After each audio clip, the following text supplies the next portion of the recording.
Have you ever returned to a neighborhood after just a few months away, only to pull up your Maps app because suddenly nothing looks the same? You turn a corner expecting a quiet tree-lined street, and instead you're staring at an elevated metro line, a sleek, high-rise cluster, and a multi-level interchange that looks like a piece of modern art.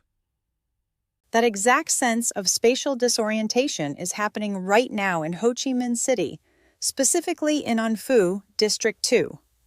If you talked to anyone 15 years ago, An Phu was basically seen as a peaceful, somewhat sleepy outpost on the eastern bank of the Saigon River. It was leafy, sure, but definitely peripheral. Today, it has morphed into what feels like the nerve center of modern urban living in southern Vietnam. It really makes you wonder what accelerates a location from a quiet suburban pocket to an absolute real estate and lifestyle powerhouse. Is it just the raw influx of capital, or is there a specific urban formula at play here? It is almost always a combination of spatial geometry and infrastructure timing. Think of urban development like a river system. Money and people don't just spread out evenly, they flow where the channels are carved. In An Phu's case, the city didn't just build a few extra lanes of asphalt, it engineered a massive multimodal transit engine right through its front yard. Right, like the giant An Phu interchange project. Every time I see diagrams of that multi-level weave of underpasses and flyovers, it looks less like a standard street junction and more like a massive relief valve for the city's arterial traffic. That relief valve metaphor is spot on. Historically, getting out of the central business district toward the eastern industrial corridors meant bottlenecking at key junctions. The An Phu interchange isn't just designed to keep local traffic moving. It untangles the high-speed transit heading out toward the HCM city, Long Than, Dao J Expressway, while managing internal city flow along Mai Chi To and Luong Din Kua. When you remove that friction, you fundamentally change how people compute distance. Distance stops being measured in kilometers and starts being measured in minutes of stress-free travel. And then you layer Metro Line 1 right alongside Vo Nguyen Giap Boulevard. That elevated rail line doesn't just transport commuters, it changes the psychological fabric of the city. When people can look out a train window and bypass traffic entirely, public transit shifts from a secondary alternative to a badge of modern efficiency. Exactly. Elevated rail creates a vertical visual axis.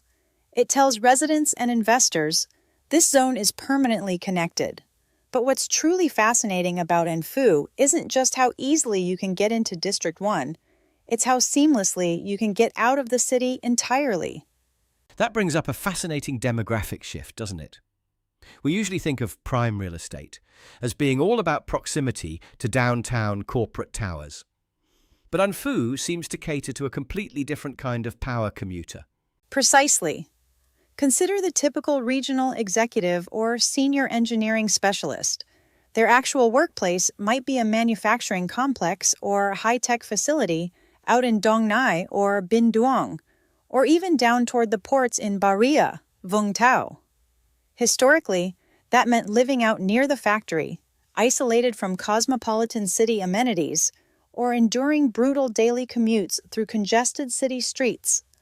So An Phu becomes the ultimate compromise, or really, the ultimate upgrade. It is a strategic launchpad. A manager can hop onto the expressway in the morning and be at a plant in Dong Nai in 30 minutes. But when 6 o'clock hits, they aren't stuck in a remote industrial corridor. They are back in An Phu, having dinner at an artisan bistro, walking along the river, or dropping their kids off at an international school. It completely decouples where you create value from where you enjoy your life. It's almost like living in a luxury suburb while maintaining a warp-speed link to the industrial engines of the region. But this brings up an interesting cultural dynamic. When you have this rapid convergence of domestic professionals, regional manufacturing leaders, and international families, how does that shape the social atmosphere of the neighborhood?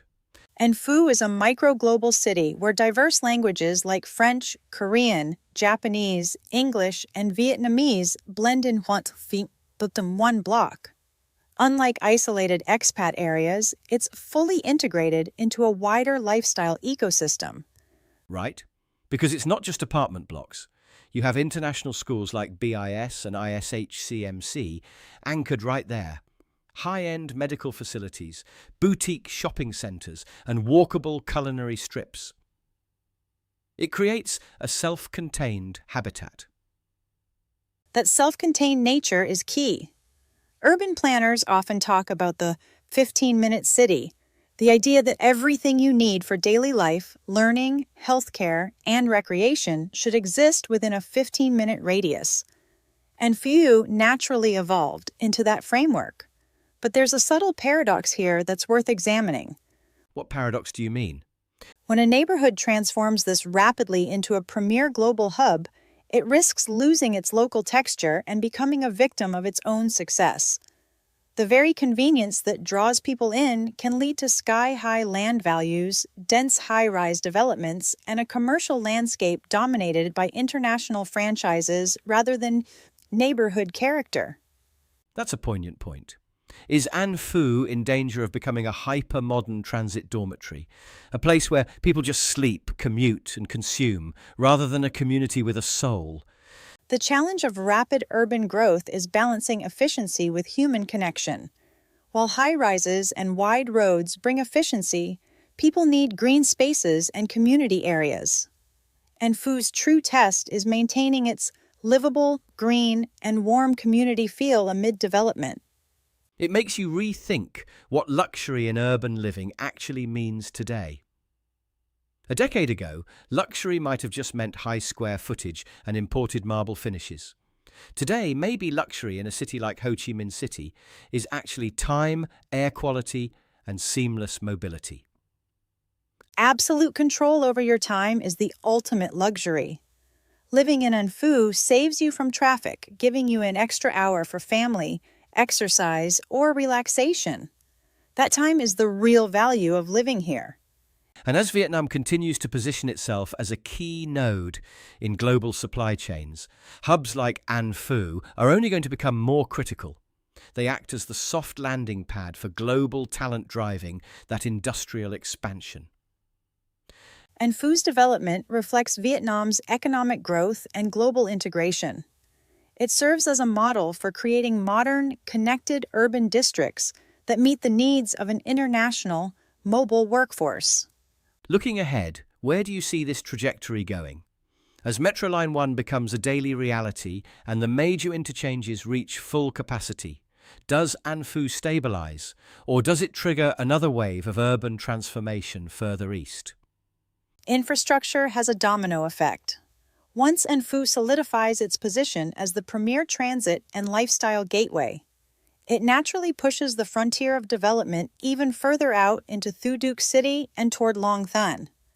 It sets a new benchmark for what residents expect from modern neighborhood infrastructure. It really leaves us with a fascinating perspective on modern city living. We tend to view cities as static arrangements of buildings and streets. But places like An Phu remind us that a city is a living, breathing organism, constantly rewiring its pathways, shifting its centre of gravity, and redefining how we live, work, and connect. And that might be the most exciting part of watching this landscape evolve. As An Phu continues to rewrite its own story, it challenges us to think about what kind of urban futures we actually want to build.